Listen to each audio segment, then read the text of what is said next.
जय गणेश। ओम वक्रतुंड महाकाय सूर्यकोटि समप्रभा निर्विघ्नमे कुरु मदेवा सर्वकारेषु शुभ सर्वदा सर्वकारेषु शुभ सर्वदा सर्वकारेषु शुभ सर्वदा। गुरु ब्रह्मा गुरु विष्णु गुरुदेवो महेश्वर गुरु साक्षात परब्रह्म तस्मै श्री गुरुवे नमः तस्मै श्री गुरुवे नमः तस्मै श्री गुरुवे नमः। श्री शिव महापुराण रुद्र संहिता। आकाशवाणी द्वारा दक्ष की भर्त्सना, उनके विनाश की सूचना तथा समस्त देवताओं को यज्ञ मंडप से निकल जाने की प्रेरणा। ब्रह्मा जी कहते हैं, मुनीश्वर, इसी बीच में वहां दक्ष तथा देवता आदि सुनते हुए आकाशवाणी ने यह यथार्थ बात कही। रे रे दुराचारी दक्ष, ओ दंभाचार परायण महामूढ़, ये तूने कैसा अनर्थकारी कर्म कर डाला। ओ मूर्ख, शिव भक्ताराज दधीची के कथन को भी तूने प्रमाणिक नहीं माना, जो तेरे लिए सब प्रकार से आनंददायक और मंगलकारी था। वे ब्राह्मण देवता तुझे दुस्सह शाप देकर तेरी यज्ञशाला से निकल गए, तो भी तुझ मूढ़ ने अपने मन में कुछ भी नहीं समझा। उसके बाद तेरे घर में मंगलमयी सती देवी स्वतः पधारी, जो तेरी अपनी ही पुत्री थी, किंतु तूने उनका भी परम आदर नहीं किया। ऐसा क्यों हुआ? ज्ञान दुर्बल दक्ष, तूने सती और महादेव जी की पूजा नहीं की। यह क्या किया? मैं ब्रह्मा जी का बेटा हूं, ऐसा समझकर तू व्यर्थ ही घमंड में भरा रहता है और इसलिए तुझ पर मोह छा गया है।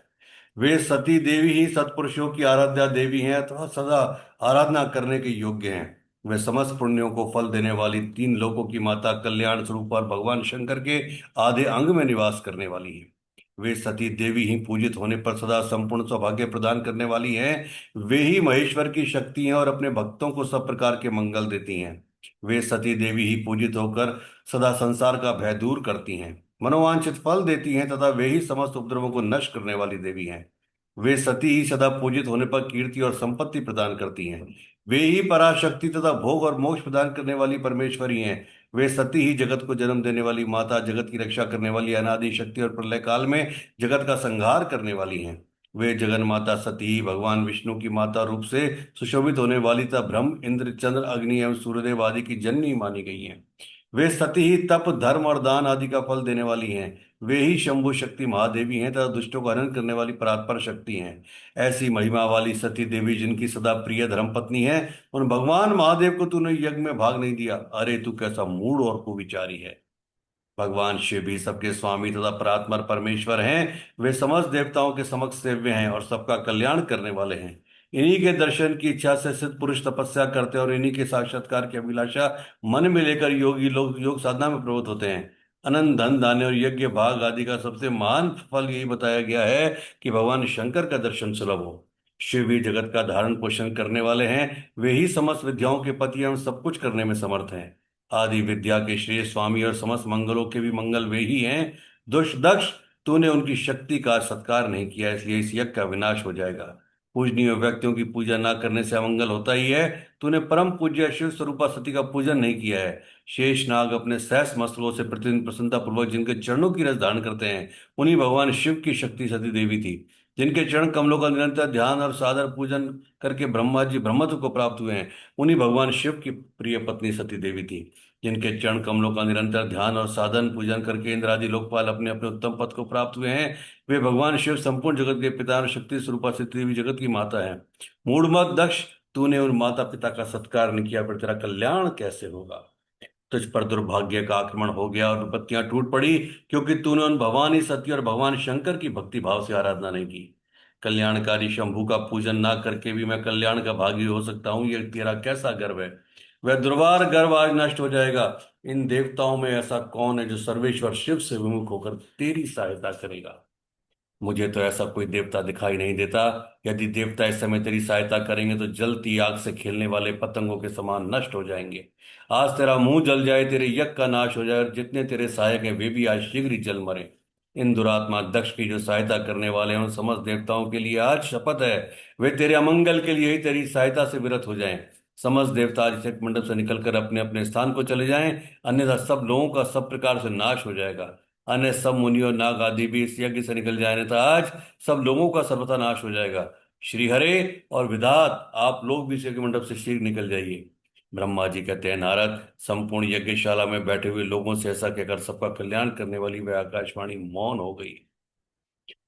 गणों के मुख से और नारद से भी सती के दग्ध होने की बात सुनकर दक्ष पर कुपित हुए शिव का अपनी जटा से वीरभद्र और मां काली को प्रकट करके उन्हें यज्ञ विध्वंस करने और विरोधियों को जला डालने की आज्ञा देना। ब्रह्मा जी कहते हैं, नारद, वे आकाशवाणी सुनकर सब देवता आदि भयभीत तथा विस्मित हो गए। उनके मुख से कोई बात नहीं निकली। वे इस तरह खड़े या बैठे रह गए मानो उन पर विशेष मोह आ गया हो। भृगु के मंत्र बल से भाग जाने के कारण जो वीर शिवगण नष्ट होने से बच गए थे, वे सब भगवान शिव की शरण में गए। उन सब ने अमित तेजस्वी भगवान रुद्र को भलीभांति सादर प्रणाम करके वहां यज्ञ में जो कुछ हुआ था वह सारी घटना उनसे कह सुनाई। गण बोले, महेश्वर, दक्ष बड़ा दुरात्मा और घमंडी है। उसने वहां जाने पर सती देवी का अपमान किया और देवताओं ने भी उनका आदर नहीं किया। अत्यंत गर्व से भरे हुए उस दुष्ट यज्ञ ने आपके लिए यज्ञ में भाग नहीं दिया, दूसरे देवताओं के लिए दिया और आपके विषय में ईश्वर से दुर्वचन कहे। प्रभु, यज्ञ में आपका भाग ना देखकर सती देवी कुपित हो उठी और पिता की बारंबार निंदा करके उन्होंने तत्काल अपने शरीर को योग निंदा द्वारा जलाकर भस्म कर दिया। यह देख 10,000 से अधिक पार्षद लज्जावश शस्त्रों द्वारा अपने ही अंगों को काट काट कर वहां मर गए। शेष हम लोग दक्ष पर कुपित हो उठे और सबको भय पहुंचाते हुए वेग पूर्वक यज्ञ का विध्वंस करने को उद्यत हो गए। परंतु विरोधी भृगु ने अपने प्रभाव से हमें तिरस्कृत कर दिया। हम उनके मंत्र बल का सामना ना कर सके। प्रभो विशंबर, वे ही हम लोग आज आपकी शरण में आए हैं। दयालो, वहां प्राप्त हुए भव से आप हमें बचाइए, निर्भय कीजिए। महाप्रभु, उस यज्ञ में दश आदि सभी दुष्टों ने घमंड में आकर आपका विशेष रूप से अपमान किया है।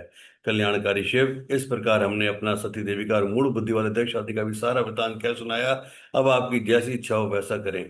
ब्रह्मा जी कहते हैं, नारद, अपने पार्षदों की यह बात सुनकर भगवान शिव ने वहां की सारी घटना जानने के लिए शीघ्र ही तुम्हारा स्मरण किया। देवर्षि, तुम दिव्य दृष्टि से संपन्न हो, अतः भगवान के स्मरण करने पर तुरंत वहां पहुंचे और शंकर जी को भक्तिपूर्वक प्रणाम करके खड़े हो गए। स्वामी शिव ने तुम्हारी प्रशंसा करके तुमसे दक्ष यज्ञ में गई हुई सती का समाचार पूछा तथा दूसरी घटनाओं को पूछा। तात शंभु के पूछने पर शिव में मन लगाए रखने वाले और तुमने शीघ्र ही वह सारा वृतांत कह सुनाया जो दक्ष यज्ञ में घटित हुआ था। मुने, तुम्हारे मुख से निकली हुई बात सुनकर उस समय महान रौद्र पराक्रम से संपन्न सर्वेश्वर रुद्र ने तुरंत ही बड़ा भारी क्रोध प्रकट किया। लोक संहारकारी रुद्र ने अपने पिता से एक जटा अपने लोक संहारकारी रुद्र ने अपने सिर से एक जटा उखाड़ी और उसे रोष पूर्वक उस पर्वत के ऊपर दे मारा। मुने, भगवान शंकर के पटकने से उस जटा के दो टुकड़े होकर महाप्रलय के समान भयंकर शब्द प्रकट हुआ। देवर्षि, उस जटा के पूर्व भाग से महाभयंकर महाबली वीरभद्र प्रकट हुए, जो समस्त शिव गणों के अगुआ हैं। वे भूमंडल को सब ओर से व्याप्त करके उससे भी 10 अंगुल अधिक होकर खड़े हुए। वे देखने में प्रलागिनी के समान जान पड़ते थे। उनका शरीर बहुत ऊंचा था। वे 1,000 भुजाओं से युक्त थे। उन सर्वसम्मत महारुद्र के क्रोध प्रबल प्रकट हुए निश्वास से 100 प्रकार के ज्वर और 13 प्रकार के सन्निपात रोग पैदा हो गए। तात उस जटा के दूसरे भाग से महाकाली उत्पन्न हुई, जो बड़ी भयंकर दिखाई देती थी। वे कड़ों भूतों से घिरी हुई थी। जो ज्वर पैदा हुए थे वे सबके सब शरीरधारी क्रूर और समस्त लोगों के लिए भयंकर थे। वे अपने तेज से प्रज्वलित और सब और दांत उत्पन्न करते सतीत प्रदत्त होते थे। वीर बातचीत करने में कुशल थे। उन्होंने हाथ जोड़कर परमेश्वर शिव को प्रणाम करके कहा। वीरभद्र बोले, महारुद्र, सोम, सूर्य और अग्नि को 3 नेत्रों के रूप में धारण करने वाले प्रभु, शीघ्र आज्ञा दीजिए। मुझे इस समय कौन सा कार्य करना होगा? ईशान, क्या मुझे आधे ही क्षण में सारे समुद्र को सुखा देना है या इतने ही समय में संपूर्ण पर्वतों को पीस डालना है? हर मैं एक ही क्षण में ब्रह्मांड को भस्म कर डालूं या समस्त देवताओं और मुनीषों को जलाकर राख कर दूं? शंकर, ईशान, मैं समस्त लोगों को उलट पलट कर दूं या संपूर्ण प्राणियों का विनाश कर डालूं? महेश्वर, आपकी कृपा से कहीं कोई भी ऐसा कार्य नहीं है जिसे मैं ना कर सकूं। पराक्रम के द्वारा मेरी समानता करने वाला वीर ना पहले कभी हुआ है ना आगे होगा। शंकर, आप किसी तिनके को भेजें तो भी वह बिना किसी यत्न के क्षण भर में बड़े से बड़ा कार्य सिद्ध कर सकता है, इसमें संशय नहीं है। शंभो, यद्यपि आपकी लीला माँ से सारा कार्य सिद्ध हो जाता है, तथापि जो मुझे भेजा जा रहा है यह मुझ पर आपका अनुग्रह ही है। शंभो, मुझ में जो भी ऐसी शक्ति है वह आपकी कृपा से प्राप्त हुई है। शंकर, आपकी कृपा के बिना किसी में भी कोई शक्ति नहीं हो सकती। वास्तव में आपकी आज्ञा के बिना कोई तिनके आदि को भी हिलाने में समर्थ नहीं है, यह निसंदेह कहा जा सकता है। महादेव, मैं आपके चरणों में बारंबार प्रणाम करता हूँ। हर आप अपने आविष्कार की सिद्धि के लिए आज मुझे सिद्धि के लिए आज मुझे शीघ्र भेजिए। शंभो, मेरे दाहिनी अंग बारंबार फड़क रहे हैं, इससे सूचित होता है कि मेरी विजय अवश्य होगी, अतः प्रभु मुझे भेजिए। शंकर, आज मुझे कोई अभूतपूर्व एवं विशेष हर्ष तथा उत्साह का अनुभव हो रहा है और मेरा चित्त आपके चरण कमल में लगा हुआ है, अतः पग पग पर मेरे लिए शुभ परिणाम का विस्तार होगा। शंभो, आप शुभ के आधार हैं, जिसकी आप में सदा भक्ति है उसी को सदा विजय प्राप्त होती है और उसका दिनों दिन शुभ होता है। ब्रह्मा जी कहते हैं, नारद, उसकी यह बात सुनकर सब मंगला के पति भगवान शिव बहुत संतुष्ट हुए और वीरभद्र तुम्हारी जय हो ऐसा आशीर्वाद देकर फिर बोले। महेश्वर ने कहा, मेरे पार्षदों में शेष वीरभद्र, ब्रह्मा जी का पत्र ब्रह्मा जी का पुत्र दक्ष बड़ा दुष्ट है। उसी मूर्ख को बड़ा घमंड हो गया है, तो इन दिनों वह विशेष रूप से मेरा विरोध करने लगा है। दक्ष इस समय यज्ञ करने के लिए उद्यत है। तुम याग परिवार सहित उस यज्ञ को भस्म करके फिर से मेरे स्थान पर लौटाओ। यदि देवता, गंधर्व, यक्ष अथवा अन्य कोई तुम्हारा सामना करने के लिए उच्चत हो, तो उन्हें भी आज ही शीघ्र सहसा भस्म कर डालना।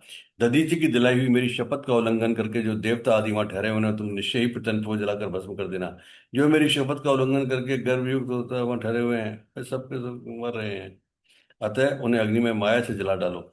यज्ञ की दक्ष यज्ञशाला दक्ष की यज्ञशाला में जो अपनी पत्नी और सारभूत उपकरणों के साथ बैठे हों, उन सबको जलाकर भस्म कर देने के पश्चात फिर शीघ्र लौट आना। तुम्हारे वहां जाने पर विष्णुदेव आदि देवगण भी यदि सामने आ जाए तुम्हारी स्तुति करें, तो भी तुम उन्हें शीघ्र आग की ज्वाला से जलाकर राख कर देना। वीर, वहां दक्ष आदि सब लोगों को पत्नी और बंधु बांधवों से जलाकर कलशों में रखे हुए जल को लीला पूर्वक पी जाना।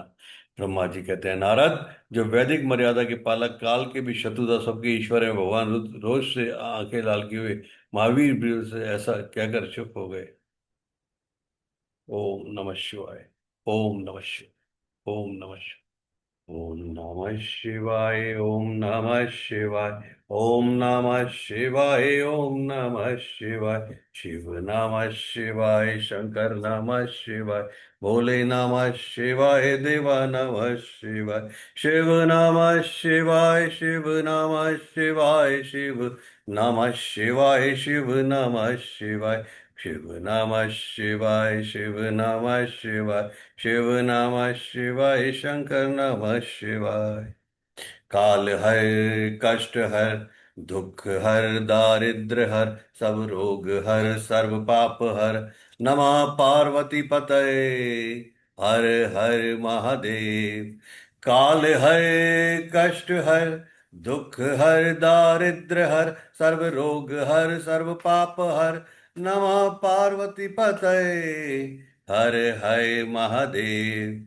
काल हर, कष्ट हर, दुख हर, दारिद्र हर, सर्व रोग हर, सर्व पाप हर, नमः पार्वती पते। हर हर महादेव।